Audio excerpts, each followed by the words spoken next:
Hi, my name's Tony Cealy. I'm a drama and theatre practitioner, and here I am on the opening night of Without Planning Permission at Brixton House Theatre. Wow. Well, I think judging by the audience, we had a sold-out show. Everybody I've spoken to so far said that they really found tonight an amazing, immersive, memorable evening. The aim of this project was to engage the community into the wider issues around black men doing change for their communities. The whole point of putting on this show was about how can black men be the future for the next generation coming through. You have to imagine that there's at least 5 people around each actor. So there's a bit of time that we might have to allow to just sort of, do you know what I mean? Because you can't really be moving stuff with them fully in the space because of health and safety. It was a new experience for me to be in a group of men, and there was a mental health element component to it, which I think was very powerful, because before we started doing anything about theatre or acting or any of these things, we would sit down, all of us, and speak about our mental health and issues that we're going through, whether it be that day, that week, or any point in our life. And it's not common that you get a space where men can be open about their emotions and how they feel, and that kind of gave us a platform. Then once we'd kind of exposed ourselves emotionally like that, it was a lot easier then to take risks in performance and to take chances as a performer, and to be open to more intense or extreme emotions when we were doing creative stuff. So I think that element of mental health kind of awareness and emotional awareness that we had in it was a real asset, and has helped us to kind of take our performances and take us creatively to another level. And action!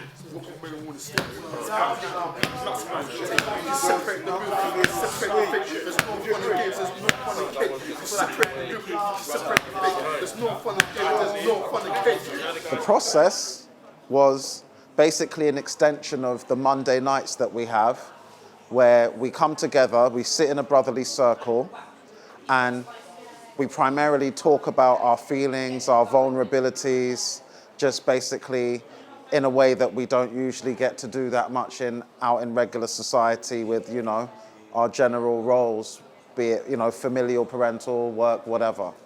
So the extension of that being the rehearsal process for this production, for this play, has been, you know, it's been extensive, and, you know, inevitably we'll probably start getting on each other's nerves because we know we're seeing each other more than once a week. But it's been very fruitful as well. It's been revealing. It's been healthy, if you ask me.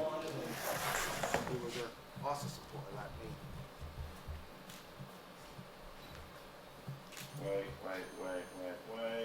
And transition, lights go down, music comes up, we get a transition, brotherhood about to come on, and we've got the image come up, the brotherhood, yeah? Are we good? What was unique in this stance that we had new members. You had some guys who didn't know about the Black Men Consortium or BMC.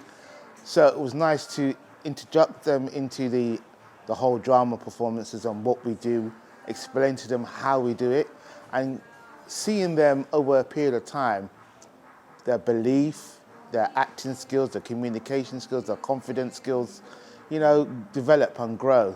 So that was really good to see. I think what will work better is they're already playing basketball, the two of them, yeah? So you come up, yeah? You come up here, up, downstage, and you say, hi, I'm and I'm the blah, blah, blah, blah, blah. So we get all of that information, yeah? You've expressed who you are, what you're doing, blah, blah, blah, blah. And then they might pass you the ball, or then you can start to play ball. You've done everything, yeah? I think it might be a little For bit me, the tricky. main challenges were especially navigating around stuff that was brought up during the process. Different personalities was another challenge. People have different ways of approaching things and may not necessarily agree with my way of approaching things. That was another challenge as well. And also learning to agree to disagree. which was another thing. Never to take things too personal. So for me, it was a growth. It was a growth process, going through all those things I've just explained. Sorry, I want pure energy on stage. I know you're tired, but just walking through, but there should be no gaps. It's been a positive experience where you can go into a space, be vulnerable with people, be confident in your speech, and express your views and opinions, and for the best not to expect any like sort of backlash because it's your opinion. But I come out and I'm here to change the course of time. And lots of energy. It's dead, guys. Come on, pick up the energy. The best part was actually doing the performances themselves and writing the character pieces. I would say that it's been fun writing my own character. From a guy like me, there's not a lot to say. Well, there's a lot to say, but with my character, With justice. And this is the brotherhood. Hey, my name's Tony Harrison, and I play the character Justice. This production has been an interesting journey. And what it's done, it's allowed me to, I suppose, go into a different part of who I am. All right, pause there. So that speech was really nice, but I didn't get any sense that the benefits that people... When you take on the role of an actor, and you then have to present a character who isn't you, it takes you into an emotional journey of discovery, where you start to find out things about yourself that maybe you never thought existed. Some of the emotional parts of the journey which I've been on are making me have to, outside of the play, reflect on who Tony Harrison is. No longer Justice, but who's Tony? How does Tony feel this way? Or how did Justice make Tony feel this way? Essentially, some of them, yeah, can't wait, brilliant, you're amazing. Others, oh, how are you going to do that? You want me to, whatever. So it's got to express itself in some way. Either non-verbally, Chuck was doing some great movements, which you need to acknowledge that not everybody, as you think, is on page. And there should be some other non-verbal signs. So someone says, well, hang on a minute, nah, that's not going to work. Or someone says... I honestly came into this group to just learn more about the mental health in the Black community. And I didn't have a clue that it was acting, or I would be actually acting. And I gotta say that I have learned a lot from this terrific group of Black men. And it has challenged me and my own stereotype around mental illness. And what I realized is, you know what? We as Black men need to be vulnerable and ask for help. If you pull this off, Dad, do you know what? I cannot thank you enough. So, oh my God, so I can't. This play, playing the Windrush generation, a single male parent, it brought back, I mean, even me growing up in a West Indian household, you know, with a very authoritarian parenting, you know, do as you're told, don't talk back, you know, you can express yourself. I think it's about time that we teach the younger generation that it's okay to be vulnerable and to bring our experiences to the table and to just start a discussion about what needs to be done, what changes are needed to just help the community. I believe you're here, but you know what? I'm so pleased. You know what? It's been so long, and all I'm going to say is, you know what, son? I'm really, really sorry that I could not come and see you. Yeah, why did it? I play the father of the son who's been incarcerated for through manslaughter. And it's called intergeneration because not only have I got a son that's been incarcerated, I've also lived with an abusive father who's basically abused me physically since the age of 7. So I've had to sort of balance up my life with my mental health and with being physically abused by my father and trying to maintain a relationship with my son who's come out of prison but now has been kind of brainwashed to go down the path of living with his second family, i.e. gang members. To tell, it's one which I can see even making national headlines, you know, the idea that this community... Bad news, Mary! I'm a mental health professional, so when I was introduced to BMC and they were talking about the ethos of it, which is to provide support to black men in particular who are undergoing mental health challenges, I thought, hey, you've captivated me, I've got an interest there. And then as I became immersed into the process of attending the meetings, I realized there was a drama bit to it. So I thought, ooh, let's try myself at drama. You know what they did to me? I grew up there. Yes. People. I was the product. We've got different sort of levels of acting sort of experience. Mine is new. So I wasn't an actor as such prior to coming here. And I know some of the guys, right, they are up there. They are professional and semi-professionals. But because of how, and because we want to help each other to move along, we carry each other along. So whether we've had any or little acting experience, we've supported each other along the process. The system and the government haven't. And the way that I would frame the story would empower... The positives for me have been in terms of, you know, just realizing the positive attributes within myself, you know, the good part of myself. You know, I'm someone that tries to ease conflict, I'm someone that tries to build bridges, I'm someone that tries to mediate. And, you know, I've had experience of that this term, so I feel like you can always turn around negatives into positives most of the time. 7 o'clock and audiences coming in and no, that's unprofessional. I don't think we should be doing that.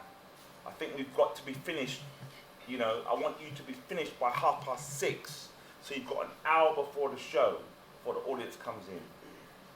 Yes. That's what I want for you, because that's the best way. Me? I'll tell you. I don't mind speaking in public, but I need to know what I'm talking about though. It's pre-warning. So I just want to say personally, thank you so much for coming tonight. Thank you again to these amazing men who've given up their time and energy to kind of all come together and put on this show that is totally improvised. We have a structure. It is going to be messy and chaotic, but that's what you pay for. They say within a few months, life will change. But I could never, ever forget my pain, my grief. 5 years ago, to this day, I lost my son, RJ, Richard Jr. There was a knock at the front door. They said, "Come quick. Your son's been involved in an accident." My heart collapsed. Began to shake. I went to the side of the road and there was RJ on the floor, covered in blood. I scooped him up. Do you understand the pain of a father losing his only child, his only son? Gentleman who lost his son. Initially I thought it was a nice role play, but I thought it kind of was quite real, so I was quite emotional. because I know that it's something that happens, you know, in real life. So that was quite touching. So This is my RJ. This is my son. He means the world to me. Do you understand what I'm saying? He supports Arsenal, just like me. He would have been in the football team today. I bought my parents' favourite football boots. I polished them every anniversary. But unlike some fathers, I would never ever get to see my son play football.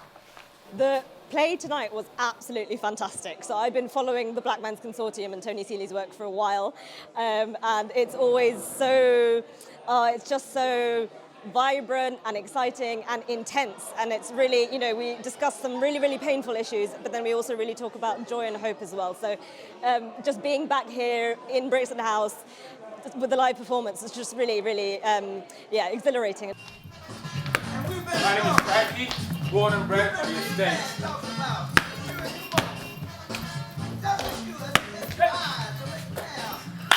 Still can't ball. Oh, whatever. You're right. Yeah, I'm good, man. I'm Freddie. We're going to figure out why they call me Neggy Freddie. Probably because they're taking a piss. Neggy. I'm Obu. I'm the ghoul of the group. The silver fox. Come on. I'm Zico. Last week I came out of prison for 5 years of manslaughter. And now that I came out, I made to change the course of my time on this earth. I mean, I love the fact that the Brotherhood, they want to do good, but they're held back by their past behaviours. Yes, and welcome to the Mary Warner estate. I'm here to show these guys how to play basketball, not this netball. Yo! Yo, come on, man. Practice! I'll show you how to play ball. Come on, man. Ja.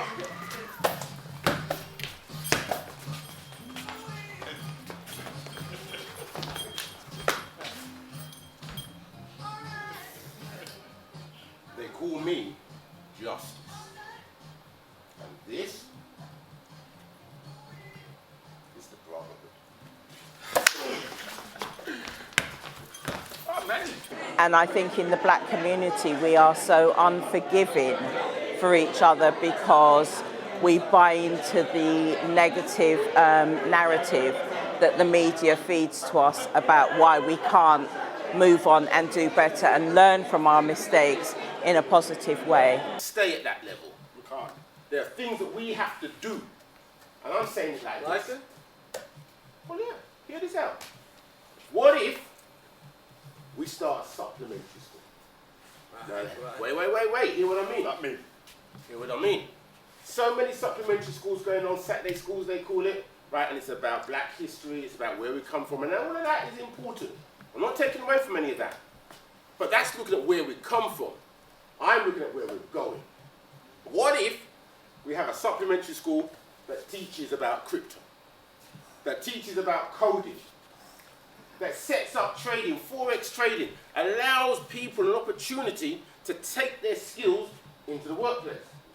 Not a bad idea, right? I don't want to know about your shenanigans.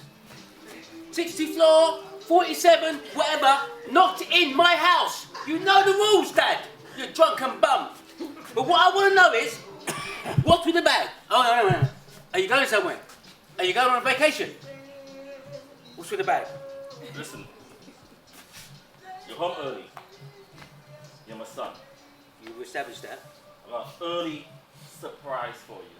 I would have known a surprise there. Your surprise is always a flipping nightmare. Come out! Cost me money. Nothing but money, money. Oh my God! Oh shit! Oh, my son!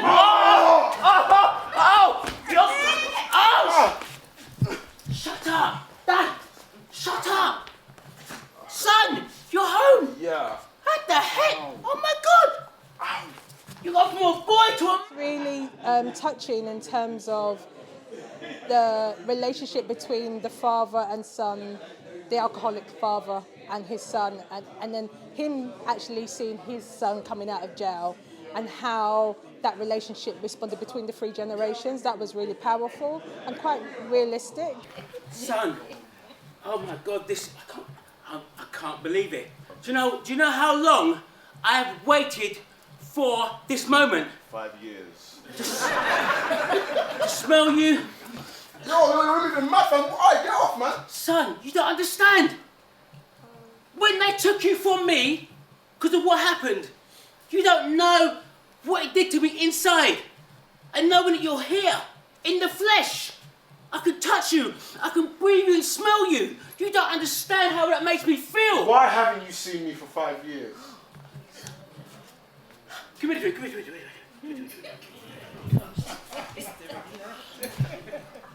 Use your teeth, they're better than mine. Son, we've gone through this. I wrote to you. Listen, the last time I came to the prison, they made me sit on a metal chair. Sit down, they said, as if I had a mobile phone inserted up my rectum. Are you crazy? Do you know what that did to me? My anxiety level went back up sky high. I wrote to you, I could not come and see you, son. It done my head in. All I'm hearing is excuses, excuses, excuses from a self-proclaimed Christian man. These letters, they've done nothing for me. For 5 years, I've gone through many years. I've almost been raised by the flipping shears. Worker on the Mary Warner estate for nearly 15 years. Today was meant to be a participation seminar. One flipping kid turned up. Aren't things supposed to get easier when you've got experience? I feel like I had more of a clue when I first started. I just don't click with them anymore. You put so much in. What do they want to talk about? Roadblocks. What the fuck is roadblocks? TikTok. Take your headphones out. Talk to me. I know it's a cliche, but it's like it's connected to their body. These kids these days. I can't get nothing out of them. Come in. Hearing the story of Mustafa in terms of we've all been there where you feel you've given so much to the community and you're not sure that everything you've done is going to make a positive change. And sometimes the work that you do, you don't see it now, but it happens later on down the line in the future. But it's about how do we keep on motivating each other and how do we find those support networks that encourage the people like Mustafa to keep on doing that positive work in the community. Given me to work on, but I've decided to frame it differently from how you proposed it. If you don't mind me saying so, the way that you framed it was quite negative and stereotypical. It's what we read all the time, you know, a black gang. It's not what our readership is calling out for. If you look at our letters, I feel that we should rebrand the story, frame it positively about how the Brotherhood has taken control of the Mary Warner estate.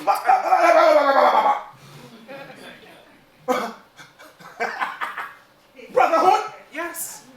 The group led by Justice. Mary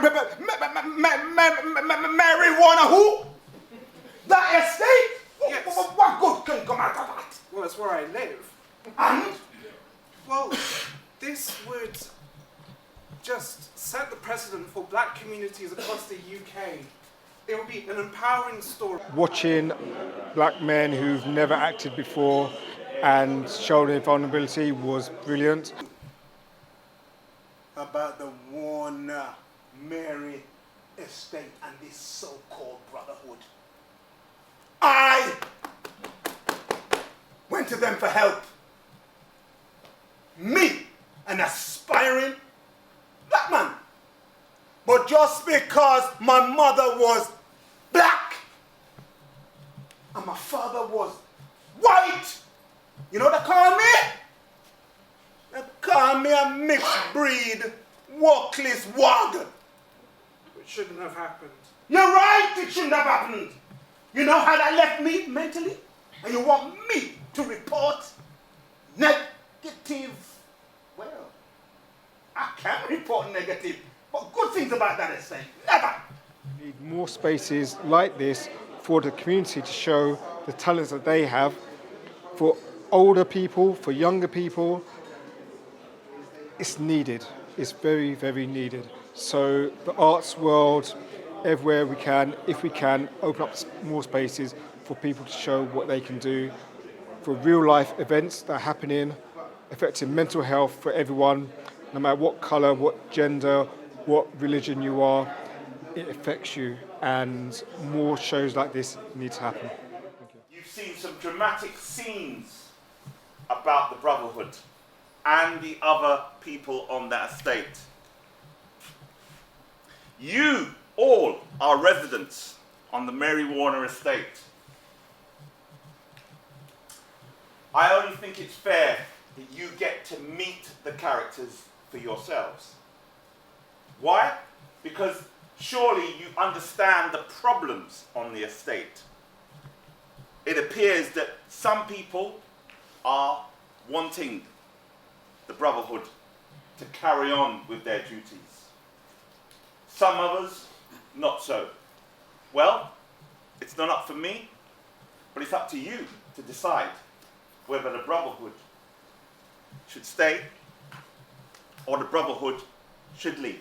It really surprised me just how interactive it was. I especially liked the part where we were invited up on stage to interact with the different characters. I haven't seen anything like that before, and I thought, how is everyone going to fit? And that, you know, just felt logistically difficult. But I got up there, and yeah, I just loved it. It was really kind of to also have the forum and to be part of the show, but also a show that really makes you think about the important issues that are happening sort of, you know, in this borough.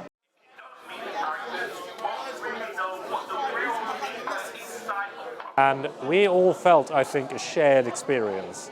And we all felt that we were really present with a lot of these ideas and a lot of these characters. And we got to meet the characters in character as well. And that was very enlightening. He's not home with me. He's with some man called Justice. I wasn't expecting the event to be so interactive, and I thought it was a really positive component.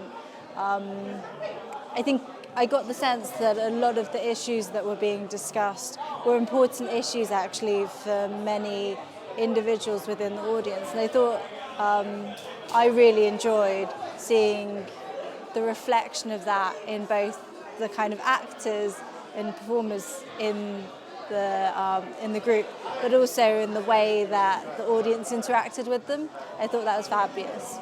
The residents that want to come to the meeting to please take a seat. Now, we know that not everybody will be able to get a seat because that's what community meetings are for. Not everyone will fit into that meeting. However, we've got about 30 seats here for anybody who wants to take a seat. But if there's somebody else who wants to come to that meeting, then I suggest that you go and stand behind the chair of the person. One thing that really got us when we spoke in the break was how Tony was able to get everyone, the audience, on the stage in like a proper community meeting. Mary Warner estate. It's your views that are going to count. Nobody else's. You need to turn up to the meeting and give your views and opinions right now. I loved the council meeting and audience members actually saying their views as to what they thought whether the Brotherhood should be part of the community or not, which was really interesting because it's real in terms of real life. We're talking about intervention solutions, alternatives. I think all these ideas is just too much together. So they need to be broken down into chunks, so areas that all kind of fit together. Yes. And then maybe we'll have people that will talk to. And they started a community meeting about the Brotherhood, and it got real. It got real emotions, like there was really fly tipping in that. Emailing something to somewhere anonymously. Right. And then regular community things. Okay, I'm going to take here, here, and then over here, and here. Two things. Remove the Brotherhood. Yeah. This group here. Yes. Becomes the way the audience became part of the performance. That's very empowering. You know, a lot of times we go to an event and we're the spectators. You know, the audience spectate. They pay their money to sit in a chair and to watch people entertain them. You know, this isn't like that. This is like you pay your money and you become part of the process. My girl was saying All of them are drug dealers? No, that's what I'm saying. Only a few of them. Only a few of them. You have some good ones. I didn't see any evidence of them being drug dealers. I'm sorry. You don't smell it. You saw evidence. Pardon? You saw evidence. I mean, I live here for 33 years. Yes, but that's not what I'm asking you. That's not what I'm asking you. I'm asking you, did you see evidence? No. Right. We've seen things. Maybe not physically, maybe not with, but you know things. Who knows? Who knows? You can. Yeah. Well, ladies and gentlemen, residents, we've come to an important. We need to make a decision on whether they stay or go. So we're going to have to vote, I'm afraid. So all in favour, put your hands up if the Brotherhood should stay on the estate. Stay on the estate. 1, 2, 3, 4, 5, 6, 7, 8, 9, 10, 11, 12, 13, 14, 15, 16, 17, 18, 19. What are we going to do? How do we conclude this story? We know that the residents on the Mary Warner estate have voted for them to remain, to stay, and to do the things those residents feel is a positive things that they'd like to see the Brotherhood continue. We need to conclude the story. So what's going to happen is a series of improvised scenes that conclude this story. Most of them will be some scenes, there may be some monologues, all within the next 20 minutes we'll wrap up this story. I don't know how it's going to go, but let's just say, you know, we vote for the best, you voted for the best thing to happen, and let's hope it all works out. But don't forget, you all live in the community. Ah, young man, you coming to the community meeting? No, I'm busy. Why are you busy? It's important for the young people. Is it for the young people or is it for people your age? It's for everybody that lives on the estate. What's the matter? I've got plans later on. I've got plans. It will take an hour of your time. Seems a lot. Okay. Sorry. Sorry. You're right. Yeah, so just come along. Invite your Like my who? Invite your friends to come along, yeah? Sorry. COVID fun. Dear, you know what? Talk about COVID. I had asthma. It made it worse. So you gonna come? I think you need to get used to a hospital, mate. No, I need my pop. No.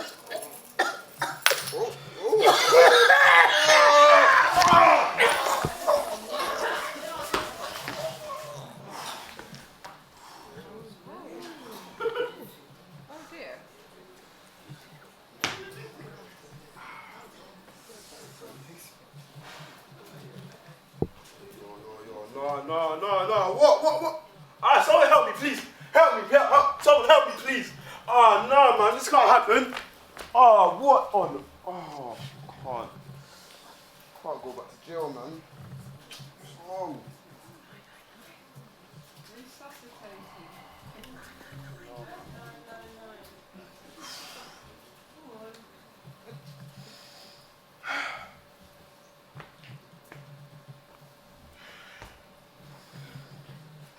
Dear God, please use my hands. Let this work. Let this glorify your name. In Jesus' name I pray. Amen. Alright, let's get this on the road.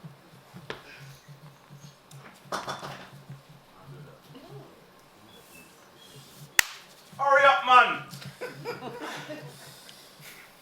1, 2, 3, 4, 5, 6, 7, 8, 9, 10, come on! 11!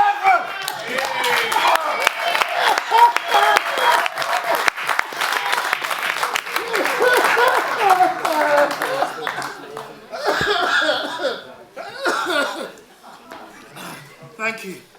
Thank you. Thank you. Thank you. Thank you. How old are you? I'm 19. I'll give it all my notebook, please. But I can't take it no more. How old are you? I'm 19. 19? Yeah. When you learn first aid? I learned to... I just saved your life. It's you! It's me. you! It's me? Murderer! What do you mean? Murderer! Oh, right. Killed RJ! You killed my son! I could have left you to die. You killed my son! You should have left me to die so I could have been with him! You would have been down in the 6 feet under. Burning. No! No! You killed him! Was just the kind of the relationship between the young man and the elder when he had an asthma attack, and just finding out that he was the person that killed his son. That was so powerful because it's such an interesting twist to think of something that how serendipitous life is, that you can meet people and you don't realise their background stories until you actually meet each other. So that was really powerful. No, I was 7 years old, sitting in the back of the car when we was going to the seaside to see Aunt Bernie, and all I do is laughing because I saw a little comic in the Beano, and what did you do? Beep! It's what you did all your life since I was 7 years old. You know when I'm drinking to shut the fuck up. Well, you wasn't drinking, you were bloody driving. And that scar in my head, every time I look in the mirror, all I see is that scar from what you did to me. You beat me from the age of 7. Some of the very dramatic bits worked really well. It wasn't just problem solving with the brain, it was very emotional, so it really tugged at your heartstrings. You really felt sorry for the people involved. Right.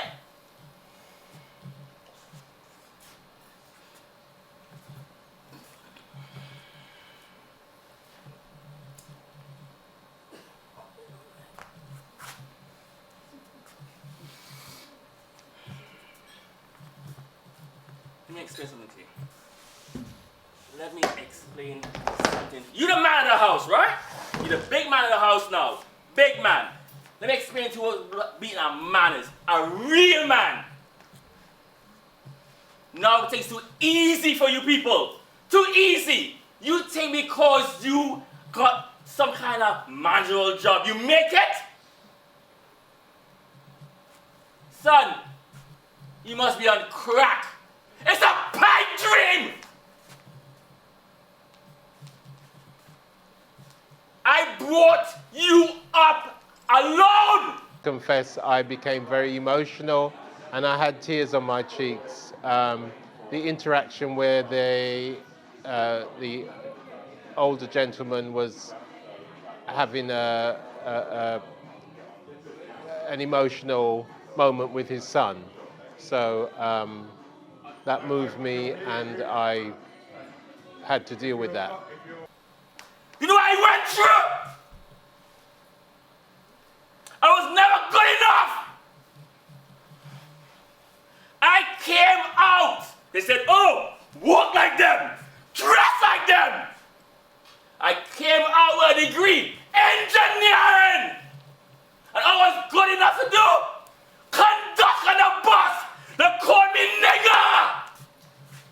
Most impactful moment for me was the father having a scene with his son where his son confronted him about violence from the past, and to just see the anger where he'd been called names, derogatory names, and he was kind of like shouting them out, and then it turned into tears. That really, really moved me. Wally Wong! Dog! Nigger! Wally Wong! Nigger every fucking day! Wally! Nigger! Dog! Wally! Nigger! Dog! Wally! Nigger! Dog! Wally! Nigger! Dog!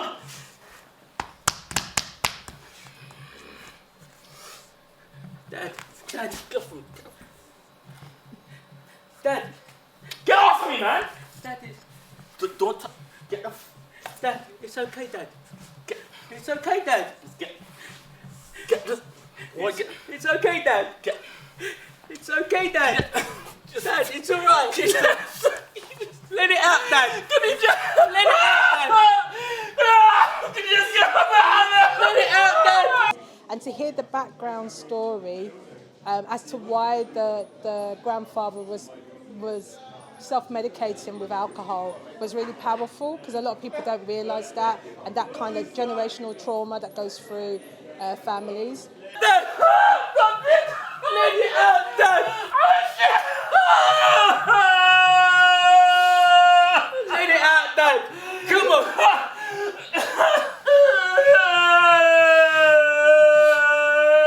Dad, let it out! No! No! Get out!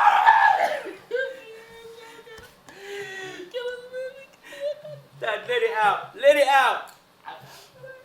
Things like that, you just suddenly, it's like being put in that person's experience, and you can kind of empathise with them on such a deeper level. We've done it, Mayor Man, always. Listen, when that meeting was taking place, where are you doing, Ogo? Yes, yes, nice. Come on. All right. You're carrying on like that for like, what, you ain't going gym? Kind of weak now. Listen. Aye. Hey, come on. Come on. Come on, man. Fucking touch me. Touch me. What? You mean what? I'm the little boy, remember? And he came to my yard? And you fucking fake. And you know it, you know it, you know it. He's a fake. You don't even know where he gets his money from. You don't even know it. You know where it comes from. We start the race together, we'll finish the race together. Oh. Whoa. Shadow. And you know what? I'm a transparent one. I ain't here to do that. I've lived with those children, because I know if I don't live with those children, our children, whatever, I don't even kind of, you know, differentiate between the children. It's just doing my best. It's not enough. Maybe you need to come get your girl. Like I need Righteous to come and get his man, because you think you can be throwing me all over the place like I haven't been putting in work. And guess what? Like I have not been putting in time. And guess what, brotherhood? The time's Come on. irretrievable, Come on, you know. brotherhood. Come on. Remember, we've got a job to do. And yes, I do accept the fact that she was somebody in my past. Let me talk. We're not spare parts for the Righteous show. My point is we're not spare parts for the Righteous show. I fully let you speak. And now, give me thank a you. moment.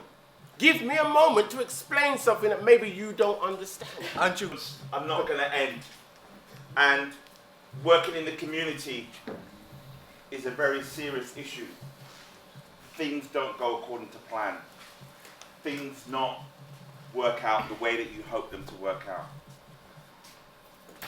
I just want to thank you for coming, and I would like to give us a round of applause and these men to take care.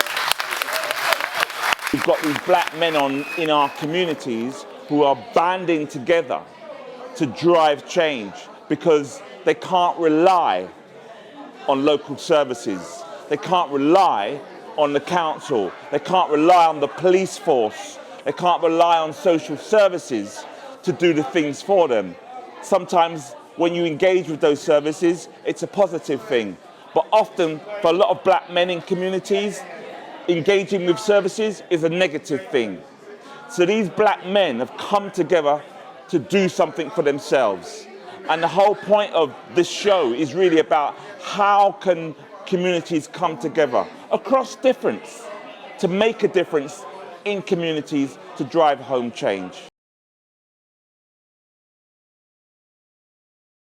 Yeah, nice one, Hughes. Nice one. Come in here. How did you get involved in the project? It's primarily it's a Monday night gathering where a circle of brothers get to sit and be vulnerable, like we decided from a long time ago, more vulnerable than we get to be in our regular lives. So, like, just from finding peace from that, drama workshops in tow, it's just developed into this, something that we're proud of. Did you all come up together with the idea as a group, or was it just led by one particular person? It was collaborative. We kind of worked for about a month and a half, and yeah, maybe like 3 or 4 sessions a week, and we kind of, most of the time was just spent kind of talking about our mental health and being open and honest, as Wallace said, and there was some rehearsing that went on, but mostly it was just kind of, it was improv, and because we kind of had been open and vulnerable with each other and kind of had been in that space and got comfortable with each other, it made it a lot easier to kind of be creative because we trusted each other. And so I think that was what was quite unique about the process and facilitated it. What's it saying? Trust the process. Exactly. Lady over there. Well, first of all, like, you guys should stand up and bow because that was amazing.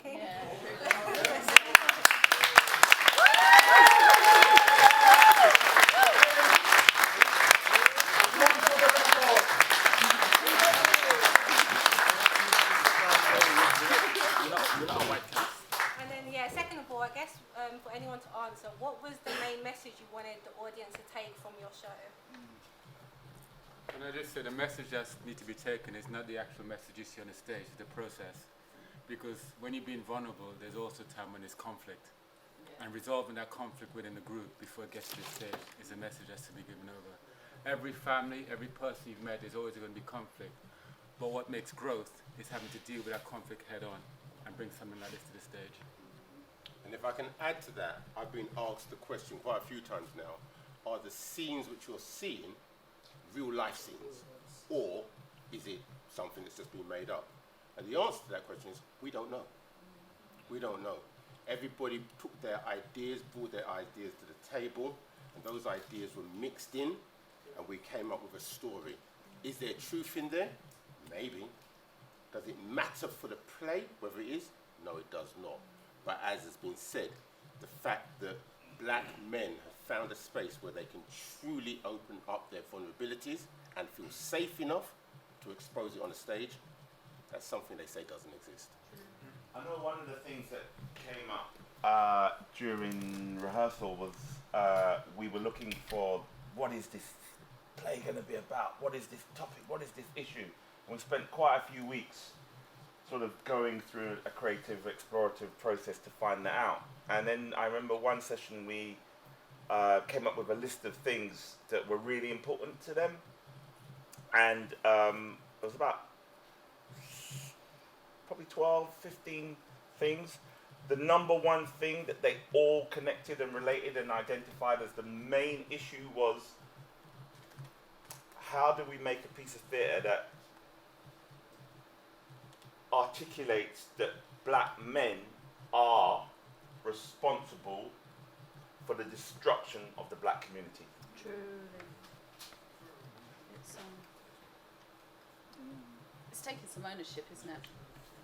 It's taking some ownership. Everyone played their part very well. And watching it, I could see that perhaps there may have been no truth in it. There may have been some truth in it. But I think all of us here could identify or know people that we could identify with in all of those characters. I think what you can bring to the stage is your emotion, the truth of your emotion. So, I think when any one of us is acting something out, the emotion behind that performance is how we feel. And you have to tap into that, well, you don't have to. Tap into something that's happened in the past can bring that to the stage. Yeah. For me, for example, when I was having to go at Justice about it, I had to tap into something, get my anger coming out, or my stubbornness about revenge. I had to tap into something that actually happened to me in my life. And then that's the process. There's more drama behind the drama often than the actual drama on stage. No question here. First of all, well done, guys, for the performance. It was wicked. My question is, I feel that this is a very powerful message, and I think not just individually for us, for black people, or for people in general that come from this type of background, but also as a political message as well, And have you guys ever thought about taking this message to the greater stage, thought about doing this on a grander scale, looking at, bigger theatres, and getting the right type of funding and the right type of access? We're going in the right, sorry. I was going to say, I think it's important to understand what this is. The Black Men's Consortium is a voluntary group of people who come to take something out. They come with thoughts, considerations around their mental health, their emotions, and they come to that safe space. They come, they get, and sometimes they stay, and sometimes they go. So the consistency of the group changes all the time. It's a voluntary group, right, which means that like nobody's obliged for anything. What is happening because of the productions we have done, and we have done productions before this one, but this is by far the biggest, yeah? We've loved it. We've absolutely enjoyed the whole process. And in simple answer to what you're saying, we would love to do it on a larger scale. We would love to do it more often. What it requires, right, is an infrastructure to make that work. And that infrastructure can't just come from us. We don't have all of those skills. So if there is anybody in the room who feels that this is something that is worth a larger audience and has the skills to make that happen, has the resources to make that happen, please speak to one of us, speak to Tony, because we do want to do it. We do. Oh, we'll tell that. Yeah. Oh yeah, just tag us on social media. You can find us on Twitter, Facebook, and Insta. The Black Men's Consortium. Yeah. In connection with when you were talking about like the universality of certain aspects of the dynamics you've watched in this production, that's like an area that triggers me all of the time, because normally I'll be like trying to be on eggshells and whatnot so as not to offend. But just in the reality of my own living experience, whether it's the dynamics between, you know, the African community and the Caribbean community, going back to when it wasn't as cool to be African before the confidence of, say, the Afrobeat explosion.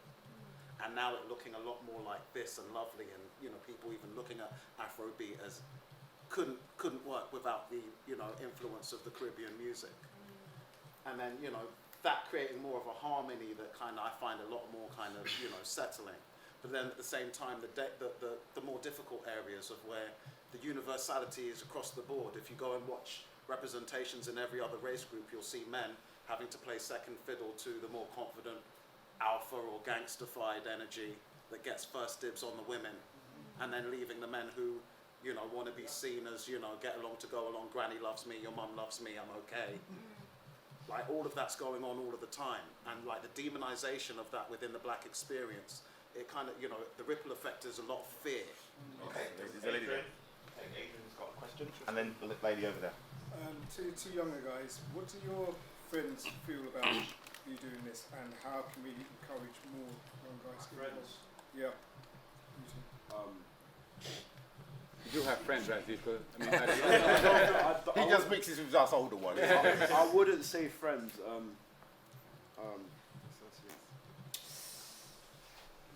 My family, they know, well, people around me know I've got talent. It's just that I just don't show it as much. They feel, bare people just say I've got potential, even when I'm on set for a few things.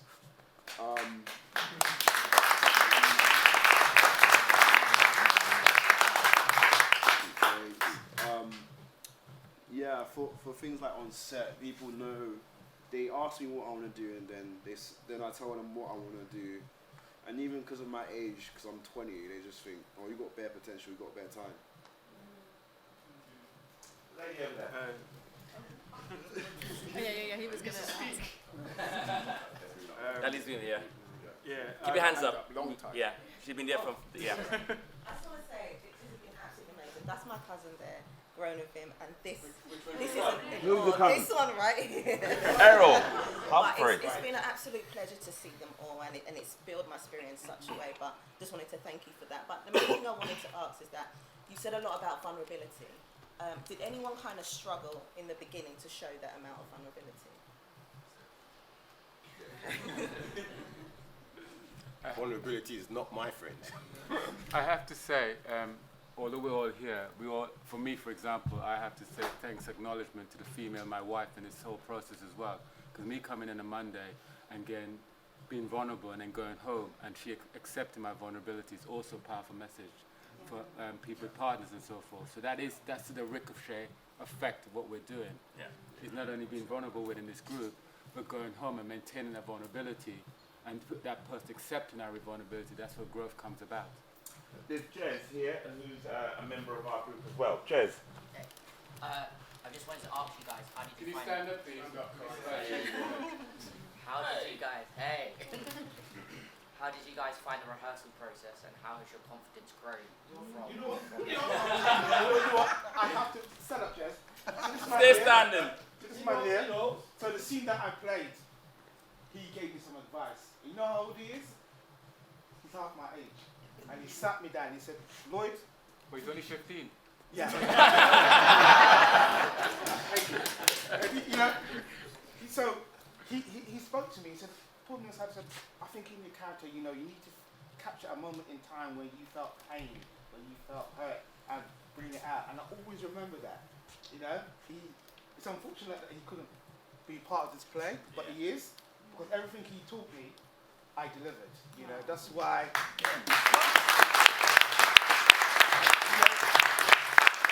Lady over here wants to ask a question.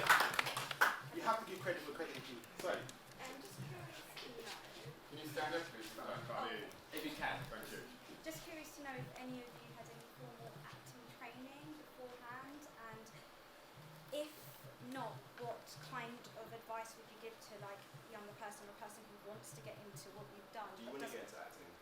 No, I'm just curious. Kind of those people who don't have the privilege to have the formal training, what can they do to get into it? There may be people in this audience who could also ask that question. Let Rachel sort it out. I'm hoping to answer your question and just share a little bit of where Lloyd said where credit is due. I was introduced to BMC just by a conversation I had with my cousin, who's sitting right there, being very humble, this man behind you, yeah? And that conversation led me to meeting these guys and many more on a Monday night session after work, 6 till 9. It's not actually 6 till 9, it's like 6 till 10, half 10 something, truth be told. So I came into the group, wanted to share my journey, yeah, to empower individuals in the group so they can empower people out there in the community, no matter who you are, children, men, women, it doesn't matter what the colour of your skin is, because mental health doesn't have a colour, right? So I got carried away. 16 weeks later, without fail, you know, luckily, as Chaka said at the end there, you know, tapping into his vulnerability and having support from his partner, I have to say that, you know, I've got a strong partner behind me who supported me to basically develop and understand more about other people's mental health, vulnerability and well-being. So, the answer to your question, I came with no acting skills whatsoever. None. Right? Came with a lot of attitude, but I had no acting skills.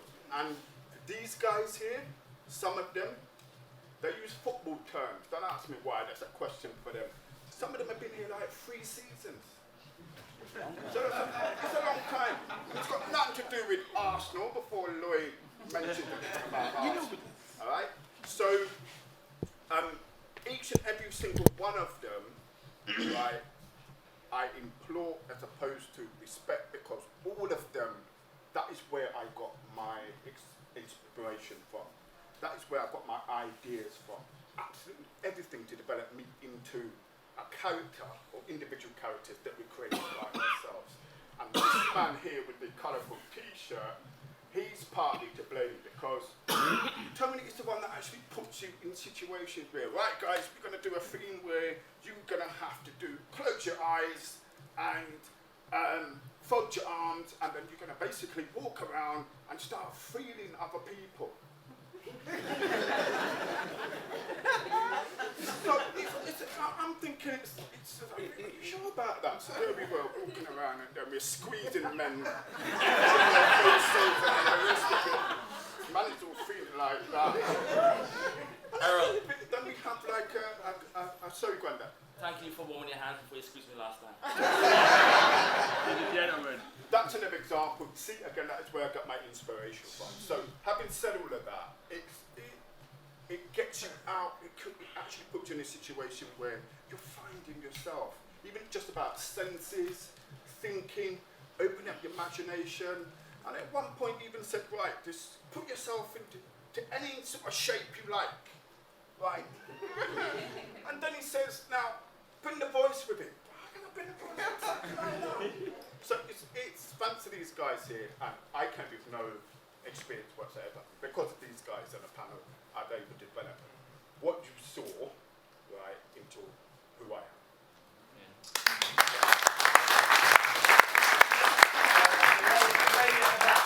The lady at the back. Are you men's only theatre group that want to bring out problems that concern black men in London? Or is London more. Are women welcome as well? women welcome as well? I'm sorry, no. Black men's. Sorry. I'll say this. I was somewhere once, sitting down with a bit of carers, and I was asked the same question, and I said, how much women's groups are there that men is not allowed in? And they're like, hundreds. I said, how much? So can we have this one man group? Please? Just that one? But yeah. Can I just answer the question about the lady about acting? You know, we all do something called code switching, depending on the environment which you're in. You know, and that's kind of basis of acting. It's switching. It's literally that. And what you see here, we're switching into characters. And if you have a passion for it, then there are plenty of acting schools out there. But the basis of all acting is able to transform to something else. You know, like when you're about to go out on a Saturday night, Friday night, you do yourself up in front of the mirror. Do I look good? You know, you do a little strut thing, and then you go out there and it's somebody else. That's what acting is about. We've got one last question here because we have to wrap up for our next show coming at 8 o'clock. Yes.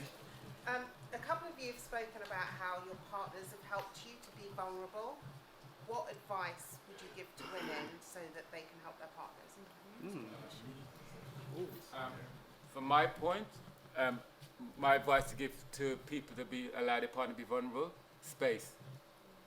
That's what it is. It's sometimes space, and sometimes a moment of like when you're down, you don't necessarily need somebody to talk. You need to talk, just somebody to listen, and then maybe whatever that person, a hug or whatever. But the point is giving space to let them be vulnerable in that space, in that moment, and not interrupting that moment. One of the things I've noticed when I've spoken to women about this, they say, well, I do this with my man. I said, the problem is that you're doing, and you're not actually sitting back and saying, okay, let me give you a space to do what you need to do, and if you need me, I'm there. We're sometimes quick to save people, and that's not often what we need. I like that headspace there. I like that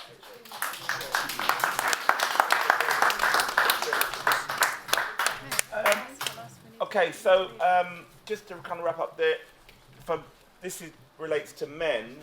There are a few other things that men could latch onto, and Chucken could talk about something that he does. And I'd like to introduce Adrian. Adrian runs a group that is also for men. Can you just share, Adrian, do you want to share what group that is and how men can get involved? Thanks, Steve. I am. Stand up on the chair. Okay, thanks, Steve.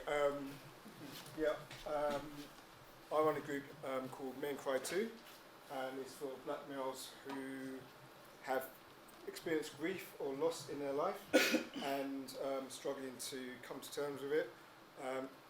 Loss takes form of many features. It could be death, it could be marriage, it could be your job, but how it affects you has a ripple effect. And what we've seen is black men, especially, we don't talk, we don't share, and it builds up inside until often we may end up in mental health institutes. Okay, so what we try to do is just allow space, as Shaka said, for guys just to come. It's on Zoom, you don't have to say anything, you don't have to show your face, but we do have to know that you're black. And we have guys from Sierra Leone, from Saudi, from West Indies, all join every fortnight and just share space for people. Okay. There's also a mixed group as well on Saturdays from 2 till 4 called Lost Cafe. Is for black men and women to come and share, and where we find that support is where the women allow the guys their space to come and share and talk and sometimes give advice, but just often just to listen to what we have to say. And if we cry, we cry. If we get angry, we get angry, but that's our space to have that as well. Thanks, Steve.